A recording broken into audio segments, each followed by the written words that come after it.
వినాయకుడు గణాధిపతి ఎలా అయ్యారు? ఆయన ఏ పరీక్షలు నెగ్గి గణాధిపత్యం దక్కించుకున్నారు? తొలి పూజలు అందుకునే దైవం ఎలా అయ్యారు? ఆ విశేషాలు ఇవాల్టి వినాయక చవితి విశిష్టతలతో తెలుసుకుందాం.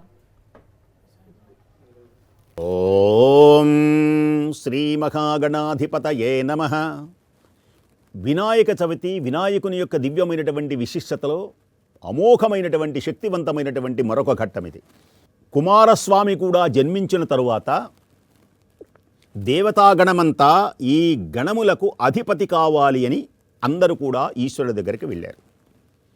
అప్పుడు చెప్పాడు, ఈ లోకంలో సమస్త లోకములలో భూలోకలతో సహా సమస్తమైనటువంటి పుణ్యక్షేత్రములు సందర్శించి ఎవరైతే మొట్టమొదటగా ఇక్కడికి వస్తారో నదులలో స్నానము చేసి, పవిత్రమైనటువంటి నదులలో స్నానము చేసి స్థల దేవతలను ఆరాధించి ఎవరైతే మొట్టమొదటగా ఇక్కడికి వస్తారో వారికే ఆధిపత్యం.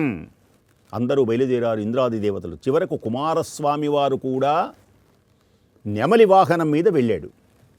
పాపం మరుగుజ్జు, పొట్టి కాళ్ళు, ఏనుగు ముఖం, లంబోదరుడు ఆ తల్లిదండ్రుల దగ్గరకు వచ్చి నమస్కరించాడు. తల్లిదండ్రులారా, నా సంగతి మీకు తెలుసును కదా, నేను మరుగుజ్జువాణ్ణి కదా, నేను నడవలేను కదా, ఇంత పొట్ట ఉన్నవాణ్ణి కదా, ఇలాంటి విషయము తెలియచేస్తే నేను ఎలా చేసేది అని బతిమిలాడాడు. అప్పుడు తల్లిదండ్రులు ఓం నమో నారాయణాయ మహామంత్రం. ఇక్కడ మరొక రహస్యం తెలుసుకోవాలి. శివుడు ఎవరి మంత్రాన్ని చెప్పాడు? నారాయణ మంత్రాన్ని చెప్పాడు. నారాయణుడు శివుణ్ణి అర్చిస్తాడు.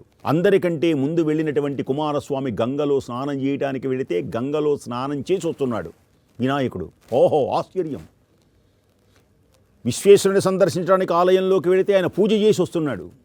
ప్రతి చోట ఇలాగే జరిగింది. కైలాసంలో కూడా ఇలాగే జరిగింది. తనకంటే ముందుగా వచ్చి తల్లిదండ్రులకు ప్రదక్షిణ చేస్తున్నాడు. ఏమిటి ఈ విచిత్రం? ఆశ్చర్యం కలిగి అడిగితే చివరకు తల్లిదండ్రుల సేవను మించినటువంటిది లేదు. మరొక్కసారి చెబుతున్నాను, తల్లిదండ్రుల యొక్క సేవను మించినటువంటిది లేనే లేదో.